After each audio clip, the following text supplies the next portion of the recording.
చందమామ కథ. దేవుడు సాక్షి. ఒక గ్రామంలో గోవిందప్ప అనే దొంగ ఉండేవాడు. దొంగతన అతని కుల విద్య. అతని తండ్రి తాతలు కూడా దొంగలే. గోవిందప్పకు ఒక చెల్లెలు ఉండేది. ఆమెకు దేవుడు అని ఒక కొడుకు ఉండేవాడు. ఆమె వాణ్ణి దొంగతనం నేర్చుకునేటందుకు గోవిందప్ప వద్దకు పంపింది. దేవుడికి పుట్టుకతోనే దొంగకు కావలసిన లక్షణాలు ఏర్పడ్డాయి. అందుచేత వాడు మేనమామ శిక్షణలో అతన్ని మించిన దొంగగా తయారు అయ్యాడు. గోవిందప్ప దేవుణ్ణి వెంట పెట్టుకోకుండా దొంగతనానికి బయలుదేరేవాడు కాడు. ఒకసారి గోవిందప్ప దేవుడు కలిసి దొంగతనానికి కాను మరొక గ్రామం వెళ్ళారు. వారు అక్కడికి చేరేసరికి చీకటి పడింది.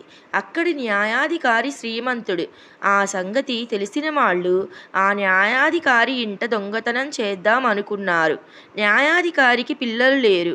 ఆయన భార్య తరచూ ఏవో నోములు నోచి ఉపవాసాలు ఉండేవారు. న్యాయాధికారి ప్రతిరోజు చాలా పొద్దుపోయి ఇంటికి వచ్చేవాడు. ఈ సంగతి తెలిసి గోవిందప్ప దేవుడు పెందలాడే తమ పని ముగించుకుందామనుకున్నారు. నాకు ఆకలి దహించుకుపోతున్నది, తినటానికి ఏమన్నా దొరుకుతుందేమో చూస్తాను అన్నాడు దేవుడు. నేను మేడ మీదకు వెళ్ళి ఏమైనా దొరుకుతుందేమో చూస్తాను. నువ్వు ముందు వచ్చినా నేను ముందు వచ్చినా ఈ చెట్టు కింద ఉండాలి అన్నాడు గోవిందప్ప. అతను పైకి వెళ్ళాడు. దేవుడు లోపల ప్రవేశించి దగ్గరగా వేసి ఉన్న తలుపు గడియ పెట్టి పిల్లిలాగా చప్పుడు చెయ్యకుండా వంటింటి దాకా వెళ్ళి లోపలికి తొంగి చూశాడు. ఇల్లు నిశ్శబ్దంగా ఉన్నది. న్యాయాధికారి భార్య కొంగు పొరుచుకుని కునుకు తీస్తూ ఉన్నది. దేవుడి మందిరం ముందు వంటకాలు పెట్టి ఉన్నాయి. సంగతి ఏమంటే ఆనాడు ఏకాదశి. న్యాయాధికారి భార్య రోజంతా ఉపవాసం చేశారు. రాత్రి తినడానికి భార్య పాయసము పెసరట్టెలు చేసి భర్త కోసం ఎదురు చూస్తూ నడుము వాల్చింది. ఉపవాసం చేసి ఉండటాన ఆమెకు నిద్ర వచ్చింది. దేవుడు మెల్లిగా వంటకాల వద్ద చేరి పాయసము పెసరట్లు పూర్తిగా తినేశాడు. ఇంకా ఉంటే తినేవాడే కూడాను. వాడు జన్మలో ఎన్నడూ అలాంటివి తిని ఎరగడు.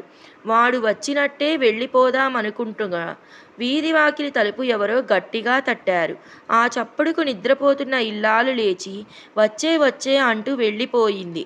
బయటకు జారుకునే అవకాశం లేక దేవుడు వంట ఇంట్లో అటక మీదకి ఎక్కి దాక్కున్నాడు. ఆ వచ్చినవాడు న్యాయాధికారి. ఆకలి దహించుకుపోతూ ఉండటం వల్ల ఆయన తిన్నగా వంట ఇంట్లోకి వచ్చి వంట సిద్ధమయ్యిందా అని భార్యను అడిగాడు.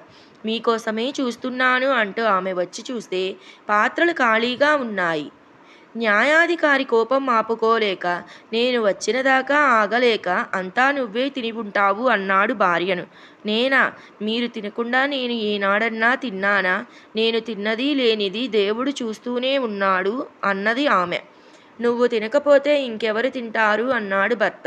నాకు కాస్త సమయం పట్టింది, కాస్త కునుకు పట్టింది. ఆ సమయంలో దేవుడు తిన్నాడేమో అన్నది భార్య.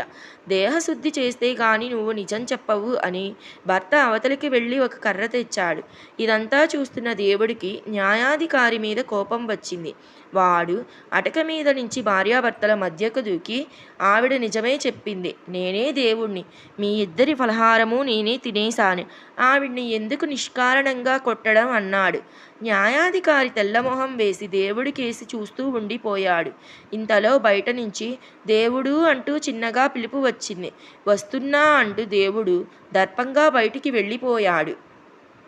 గోవిందప్ప మేడ మీద ఎంత వెతికినా డబ్బు దొరకలేదు. కొంతసేపటికి అతడికి వంటింట్లో నుంచి గట్టిగా మాటలు వినిపించాయి. దగ్గరికి వచ్చి వింటే దేవుడు అన్నమాట దేవుడి గొంతు వినిపించాయి. తన మేనల్లుడు ఇంటివారికి దొరికిపోయాడని భయపడి పిలిచి చూశాడు. దేవుడు వస్తున్నాననటం విని గోవిందప్పకు ఆశ్చర్యం కలిగింది. వాళ్ళిద్దరూ తిరిగిపోయేటప్పుడు దేవుడు చేసిందంతా విని గోవిందప్ప, దొంగ అంటే నువ్వే దొంగవురా, దొంగతనం చేసింది కాక చేశానని ఇంటిల్లిపాదికి చెప్పి వచ్చేశావు అని మెచ్చుకున్నాడు.